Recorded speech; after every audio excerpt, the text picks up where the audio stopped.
नमस्कार, स्वागत है आपका आपके अपने चैनल ज्ञान कलश में। आज हम लोग फर्स्ट एंड हेल्थ से रिलेटेड कुछ महत्वपूर्ण क्वेश्चंस को देखने जा रहे हैं, जो कि महात्मा गांधी काशी विद्यापीठ के को curricular subject first and health के लिए महत्वपूर्ण है और साथ ही सामान्य जागरूकता के लिए भी एक सामान्य व्यक्ति को जानना चाहिए।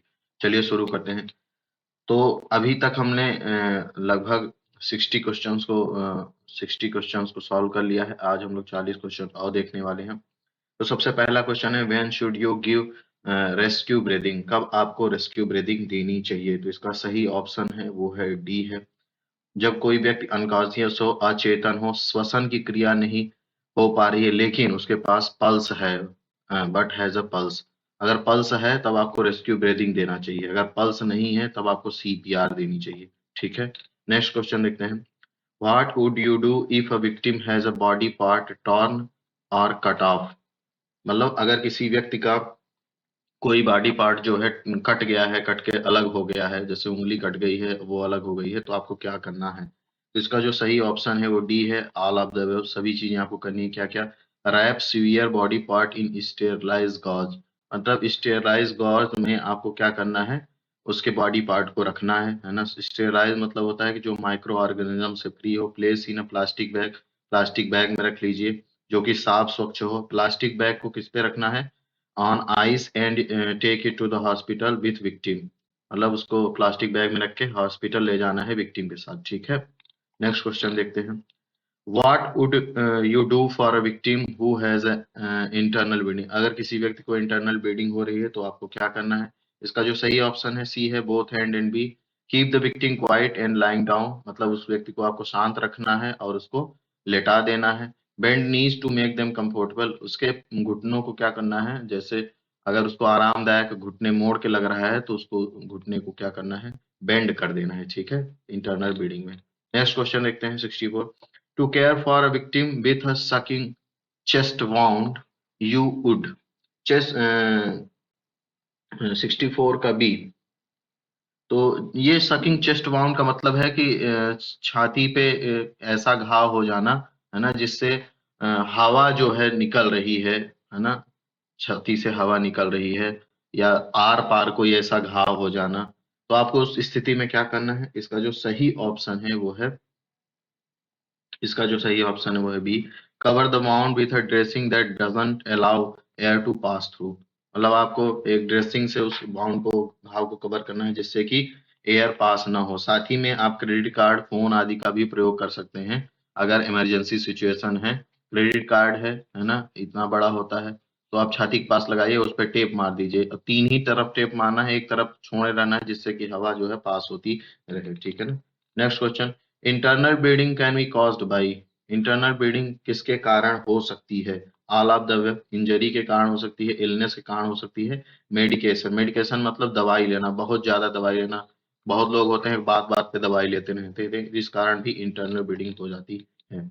66 question. When caring for a choking infant, what position the infant held in?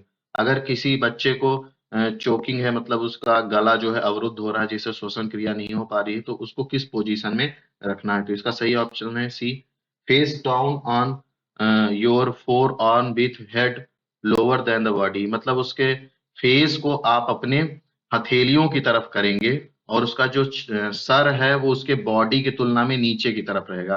फिर हम आपको बताए थे कि आप 5 बार अपने हाथ से उसके गले, पीछे की तरफ गले पे 5 बार धक्का देंगे, फिर उसके 5 बार उसको क्या करेंगे? चेस्ट को उसको प्रेस करेंगे, कंप्रेशन करेंगे। ठीक है, नेक्स्ट क्वेश्चन देखते हैं। Soft tissue wound should be cared for by. इसका जो सही ऑप्शन है वो है D, both B and C. तो अगर सॉफ्ट टिश्यू बाउंड, अगर मतलब मुलायम जो है आपके टिश्यू जो है, ऊतक जो है, वहां पे घाव है, तो आपको कैसे केयर करना चाहिए? तो हीट एंड इलास्टिक बैंडेज का प्रयोग करना चाहिए और आइस एंड इलिवेशन का प्रयोग करना चाहिए। क्योंकि इलिवेशन क्यों? क्योंकि ऊपर अगर आप ऊंचाई पे उस घाव को रखेंगे तो उससे जो है ब्लड फ्लोइंग कम होगा। हीट इलास्टिक बैंडेज का प्रयोग करके पेन कम होता है, आइस का भी प्रयोग करके जो है राहत मिलती है। ठीक है, तो ये आपको दोनों चीजें, सॉरी सॉरी सॉरी सॉरी इसमें एक गड़बड़ हो गई है। इसमें बी एंड सी है ना, यहाँ पे देख रहे हैं हमने ए और बी देख लिया है, ये गड़बड़ हो गया है ना। हीट नहीं अप्लाई करेंगे आप उस पे। सॉफ्ट टिश्यू बाउंड को कैसे आपको केयर करना है, उसके लिए बी और सी सही ऑप्शन है। आप उसको आइस देंगे और इलिवेशन पे रखेंगे जिससे कि ब्लड फ्लो कम से कम हो, और डायरेक्ट प्रेशर अप्लाई करेंगे जहां पे कट हुआ है जिससे कि क्या हो, ब्लीडिंग कम हो। पहले भी इस तरह के क्वेश्चन कर चुके हैं। वहां पे हीट और इलास्टिक बैंडेज का प्रयोग नहीं करना है आपको, ठीक है। हीट और इलास्टिक बैंडेज का प्रयोग तब करते हैं जब मोच आदि लगी होती है, घाव में थोड़ी करते हैं हीट बैंडेज का प्रयोग। आप गर्म पट्टी कभी भी घाव पे नहीं लगाते हैं, आप हमेशा मोच, खरोच, मोच आदि पे लगाते हैं। नेक्स्ट क्वेश्चन देखते हैं। 68 क्वेश्चंस है, 68 नंबर का। What do you do for a chemical burn. अगर कोई केमिकल के कारण पेडिकल कर रहा था, बर्न हो गया है, किसी और कारण से केमिकल गिर गया, तो आपको क्या करना है। तो आपको क्या करना है, flush with large amount of cool water until help arrive. जब तक कि कोई डॉक्टर या आप उसको हॉस्पिटल नहीं ले जाते, आपको लार्ज अमाउंट के कूल वाटर से उसको फ्लश करते रहना है। 69 का question. What is the most common reason an infant heart is stop. किसी छोटे बच्चे का जो कभी कभी हार्ट बंद हो जाता है, काम करना बंद कर देता है, उसका मोस्ट कॉमन, सबसे सामान्य कारण क्या है। उसका सबसे सामान्य कारण है सी, ब्रीदिंग प्रॉब्लम, है ना। बच्चे को अगर ब्रीदिंग प्रॉब्लम है तो उसका हार्ट का है काम करना बंद कर सकता है। इसमें जो एक दिया हुआ है फुल फॉर्म, ये बहुत ही इंपॉर्टेंट है, आ सकता है SID, yes, sudden infant death syndrome, sudden infant death syndrome, है ना। SIDS का फुल फॉर्म पूछ सकते हैं, सडन इन्फेंट डेथ सिंड्रोम, ठीक है। Next question. When can you move a victim. आप किसी अगर व्यक्ति को चोट लगी हुई है, उसको कब मूव करेंगे, किसी स्थिति में मूव करेंगे, क्या जरूरत होगी कि आपको मूव करना चाहिए। अगर उस वह व्यक्ति क्या है, खतरे में है, when the victim is in danger, अगर वह व्यक्ति खतरे में है तो आपको उसको मूव करना है ना। अगर नहीं खतरे में है तो आपको वहीं पे रखना है और फर्स्ट एड देना है जब तक कि मेडिकल इमरजेंसी सर्विसेज ना आ जाए आपके पास। Next question.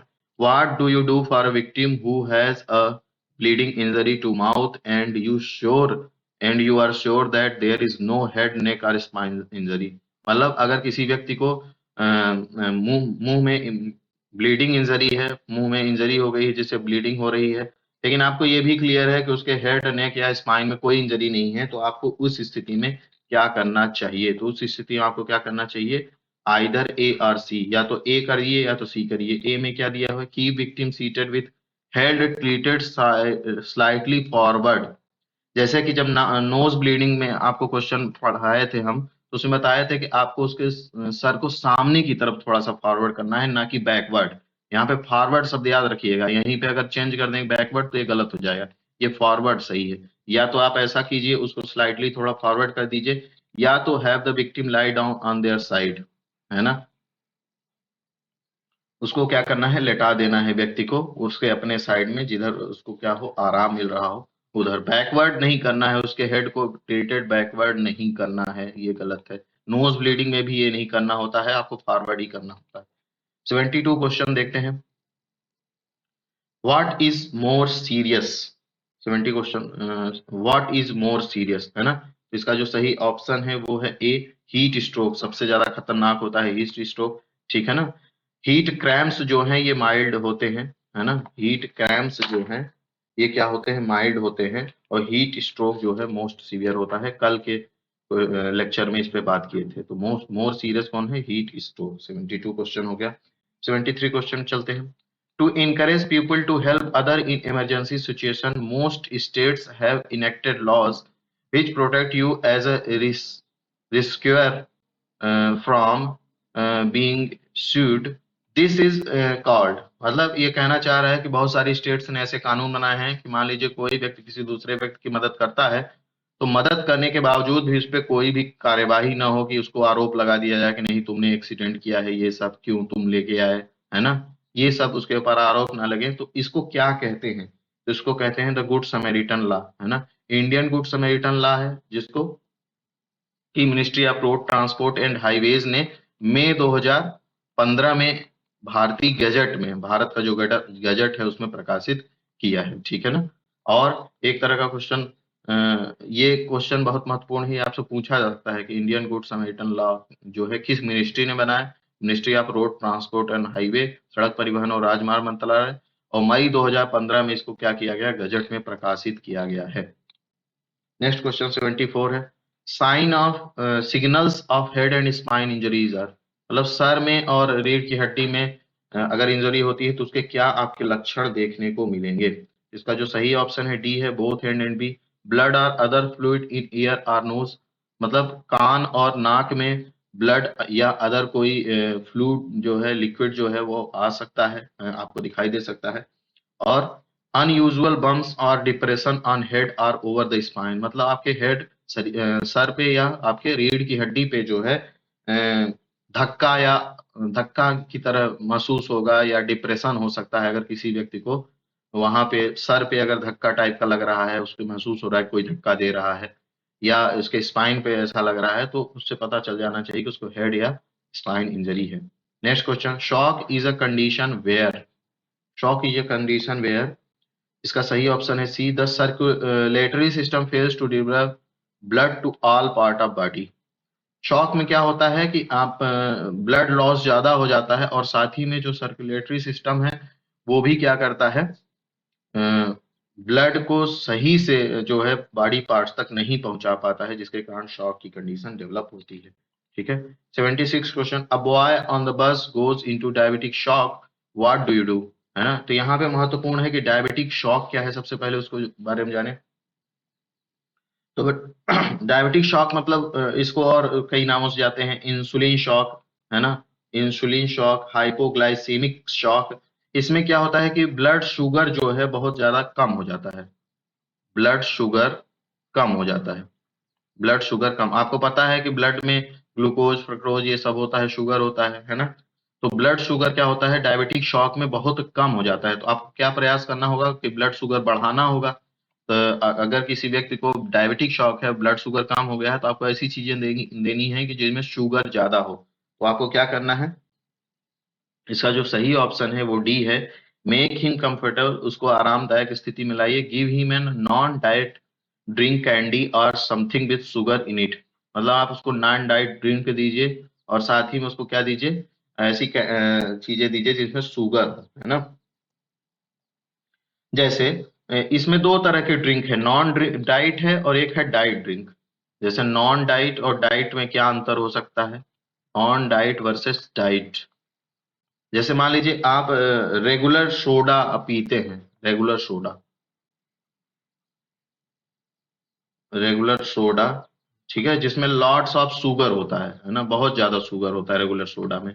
जो डाइट ड्रिंक होते हैं, जो फ्लेवर तो यही रेगुलर सोडा वाला देते हैं, लेकिन इसमें आर्टिफिशियल स्वीटनर्स प्रयोग किए जाते हैं, आर्टिफिशियल स्वीटनर्स प्रयोग किए जाते हैं। जैसे एस्पार्टेम हो गया, एक आर्टिफिशियल शुगर है, जिनका एक बूंद जो है हजारों लीटर पानी को मीठा कर सकता है। ठीक है, इनका एक बूंद आर्टिफिशियल शुगर्स का, इनमें कोई कैलोरी नहीं होती है, सेम टेस्ट होता है जो रेगुलर सोडा के, नो न्यूट्रिशनल वैल्यू, कोई न्यूट्रिशनल वैल्यू नहीं है, कोई शुगर नहीं है, कोई कैलोरी नहीं है ना? आर्टिफिशियल वाले में डाइट जिसको ड्रिंक कहते हैं, नॉन डाइट में क्या होता है, शुगर की मात्रा पर्याप्त होती है। तो आपको नॉन डाइट ड्रिंक देना है उस व्यक्ति को जिसको डायबिटिक शॉक हो गया है। नेक्स्ट क्वेश्चन देखते हैं, 77 क्वेश्चन है, a student on your bus has a severe cut in the groin area, what do you do, है ना? तो जो 77 है उसका ग्रून एरिया मतलब कमर के भाग में अगर उसको चोट लगी तो आपको क्या करना है? तो सिंपल सा, आपको cover the mount with steroid dressing apply direct pressure, मतलब आपको उसके घाव को स्वच्छ साफ ड्रेसिंग से कवर करना है और वहां पे डायरेक्ट प्रेशर देना है, जिससे कि ब्लड जो है ज्यादा फ्लो ना हो। ठीक है। 78 क्वेश्चन देखते हैं, a boy on your bus has been coughing for us over a minute, what should you do, मतलब अगर कोई बच्चा है वो 1 मिनट से ज्यादा समय तक खांस रहा है तो आपको क्या करना चाहिए उस स्थिति में? उस स्थिति में आपको क्या करना है, encourage the boy to cough and get medical attention, मतलब उस बच्चे को आप प्रयास करेंगे कि वो खांसते हुए कफ जो उसके गले में जमा हुआ है उसको बाहर कर दे, और साथ ही में जल्दी से जल्दी मेडिकल अटेंशन प्राप्त करे। यहाँ पे ASAP लिखा है, बहुत ही महत्वपूर्ण है, आपसे पूछ सकते हैं कि ASAP का मतलब क्या है? तो एज soon as possible। ठीक है, तो ASAP का मतलब है as soon as possible। आपको डायरेक्ट ASAP भी लिखा हुआ मिल सकता है क्वेश्चन में, तो आपको as soon as possible आपको क्या करना है, उसको कहना है कि मेडिकल कंडीशन को अपने दिखाए। ठीक है, next question, you have a person who is conscious and refuses help, they lapse into a unconscious state, what should you do? आप किसी व्यक्ति के पास हैं जो कि अभी चेतन अवस्था में है, और चेतन अवस्था में जब है तो वो आपकी मदद लेने से मना कर रहा है, कह रहा है कि आप मेरी मदद ना कीजिए, लेकिन आप देखते हैं कि वो कुछ ही देर में अनकॉन्शियस हो जाता है, अचेतन हो जाता है, तो आपको ऐसी स्थिति में क्या करना है? तो जब चेतन है मना कर रहा है तब तो आपको मदद नहीं करनी है, लेकिन जैसे ही वो अचेतन होगा आप उसकी मदद कर सकते हैं, उसमें उसकी अनुमति लेने की जरूरत नहीं है। तो 79 क्वेश्चन का जो सही ऑप्शन है वो डी है, both A and B. Permission is implied if the victim is unconscious. जैसे ही कोई व्यक्ति जो है अनकॉन्शियस होता है, परमिशन जो है अप्लाइड इम्प्लाइड हो जाती है, मतलब परमिशन मिल जाती है ना आपको मदद करने की। और क्या करना है, 108 पे कॉल करना है और उसको अपने तरफ से फर्स्ट एड देना शुरू करना है। ठीक है ना, और साथ ही में आपको क्या करना है कि 100 पे भी कॉल कर देनी है पुलिस को। 80 क्वेश्चन देखते हैं, a girl at one of your bus stop indicate that she was beaten by a snake, what do you do? मतलब कोई व्यक्ति है जो यह बता रही है कि उसको स्नेक ने काट लिया है, आपको क्या करना है ऐसी स्थिति में? आपको करना है wash the wound keeping injured area lower than the heart, getting professional medical care within 30 मिनट। ये हम पहले भी क्वेश्चन इस तरह का एक देख चुके हैं। आपको क्या करना है, उसके घाव को अ, धोते रहना है, लेकिन वॉश करना है, लेकिन वहां पे आइस नहीं लगा देनी है, क्योंकि आइस क्या होता है, टीशू को क्या करता है, टिश्यू को क्या करता है, वहां के जो वेन्स हैं, वेसल्स हैं, उनको क्या करेगा, वो सिकोड़ देगा। और जैसे ही क्या होगा कि वेनम उसके कांटेक्ट में आएगा तो जो टिश्यू है वो डैमेज हो जाते हैं। तो आपको धोना तो है घाव को, लेकिन उसको आइस से ठंडा नहीं करना है। इंजर्ड एरिया को क्या करना है, हार्ट से नीचे रखना है, जिससे क्या हो, जहाँ पे काटा हुआ है कि जो वेनम है वो हार्ट तक ना पहुंचे, और प्रोफेशनल मेडिकल केयर उसको 30 मिनट के अंतर्गत देना है। ठीक है, तो 80 का जो सही ऑप्शन है वो बी है। 80 के बाद 81 question, a boy with force bite on his feet, what should you do? Force frost bite है, ठीक है, फ्रॉस्ट बाइट, फ्रॉस्ट बाइट मतलब होता है बहुत ही ठंडे वातावरण के कारण जो स्थिति बनती है उसको फ्रॉस्ट बाइट कहते हैं। कल भी इस तरह का एक क्वेश्चन देखे थे, तो इसका जो सही ऑप्शन है वो है सी है, soak feet in warm water not more than 108 degree, मतलब 105 डिग्री तापमान वाले पानी में उसके पैर को डुबो के रखना है, और उसको ड्राई स्टेराइल ड्रेसिंग देनी है, मतलब जो सूखा हुआ अगर ड्रेसिंग उसको देनी है। ठीक है, तो आपको क्या करना है, उसको गर्म पानी में रखना है, पैर को 105 डिग्री वाले गर्म पानी में, और उसको ड्राई स्टेराइल ड्रेसिंग देनी है। ठीक है, अगर किसी व्यक्ति के पैर में फ्रॉस्ट बाइट हो जाता है, फ्रॉस्ट बाइट मतलब जैसे अगर कोई सेवन, कल हम एक क्वेश्चन किए थे कि 70 डिग्री फ़ारेनहाइट के नीचे अगर अ, कोई तैर रहा है तो उसको क्या हो जाता है, हाइपोथर्मिया हो जाता है, मतलब शरीर का तापमान बहुत ही कम हो जाएगा। या कोई बर्फीले क्षेत्र में खेल रहा है तो उसके कारण कुछ स्थिति हो जाती है। ठीक है, नेक्स्ट क्वेश्चन देखते हैं, 82 question, a man is having a heart attack, he has medical medication with him, what should you do? A man is having a heart attack, he has medication with him, what should you do? मतलब किसी व्यक्ति को heart attack आया है, वो साथ में दवा लिए हुए है, आपको क्या करना चाहिए? तो ऐसी स्थिति में आपको assist him with the medicine, call 108 and reassure him until help arrives, मतलब आप उसको मेडिसिन से उसकी मदद करेंगे, 108 पे कॉल करेंगे और उसको एश्योर करेंगे जब तक कि हेल्प अराइव नहीं हो जाती है। आप उसको आश्वासन देते रहेंगे कि आप ठीक हो जाएंगे। A boy enters your bus, you smell alcohol, he passes out before you get to his bus stop, you should do।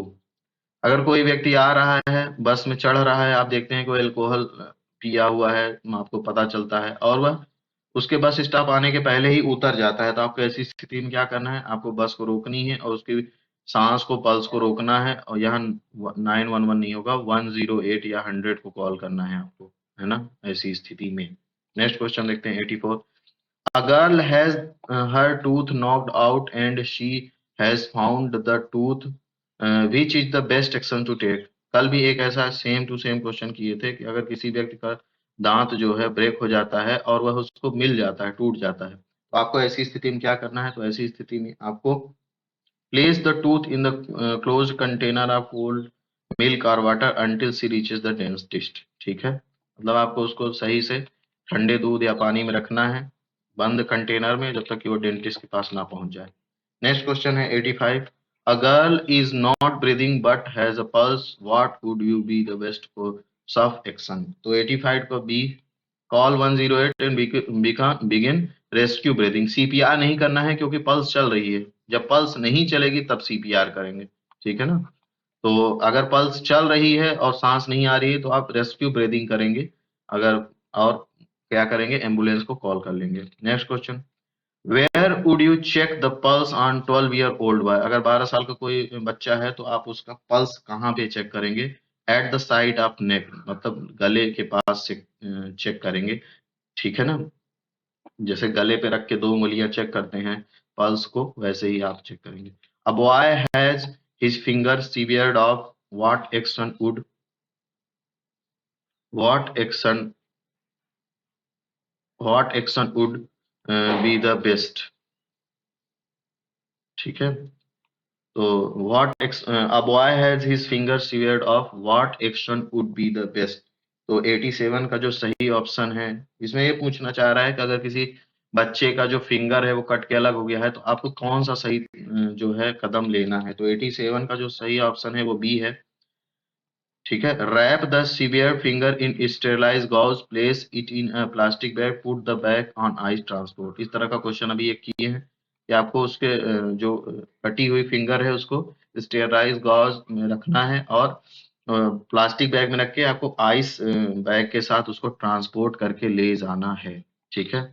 Next question 88। What is CPR procedure for a 6 year old boy? अगर 6 साल का कोई बच्चा है उसके लिए CPR का procedure क्या होगा? तो उसके लिए 5 कंप्रेशन, चेस्ट कंप्रेशन देंगे, फिर उसके बाद 1 ब्रीथ देंगे, 12 साइकिल इन 1 मिनट, है ना। ऐसा 12 साइकिल करेंगे एक समय में, 1 मिनट के अंदर 5 कंप्रेशन फिर 1 ब्रीथ, 5 कंप्रेशन फिर 1 ब्रीथ, ठीक है ना। और अगर एडल्ट के लिए कर रहे हैं तो 30 चेस्ट कंप्रेशन और 2 रेस्क्यू ब्रीथ, ये रेशियो होता है। Next question, what is the first thing you should do for someone you suspect has an electric burn? अगर किसी को इलेक्ट्रिक बर्न हो जाता है तो आपको क्या करना है सबसे पहले? तो उसका सही ऑप्शन है बी। सबसे पहले आपको देखना है कि वह व्यक्ति इलेक्ट्रिसिटी से जहां से कनेक्टेड था वो टर्न ऑफ हो गई है इलेक्ट्रिसिटी की नहीं, मतलब जहां से शॉक लगा था वो उससे अलग हुआ है कि नहीं, ठीक है। 90 question, a boy is shot with an arrow through the chest out the bag, what would be the best course of action? मतलब अगर किसी बच्चे को एरो से शॉट किया गया है, उसके सीने के आर पार हो गया है वो एरो, तो आप बेस्ट एक्शन क्या होगा? आपको उस एरो को नहीं निकालना है, do not remove the arrow, place several dressing around the arrow to keep it from moving. आपको एरो को निकालना नहीं है क्योंकि ब्लीडिंग होने लगेगी, आप कंट्रोल नहीं करेंगे, बहुत सारा ड्रेसिंग उस पर अप्लाई कर देना है जिससे कि वह एरो इधर उधर मूव ना कर पाए और कोई नुकसान ना होने पाए, ठीक है। Next question 91 question, a girl is unconscious, she is heavily dressed and her skin is reddish, dry and hot. What should you do?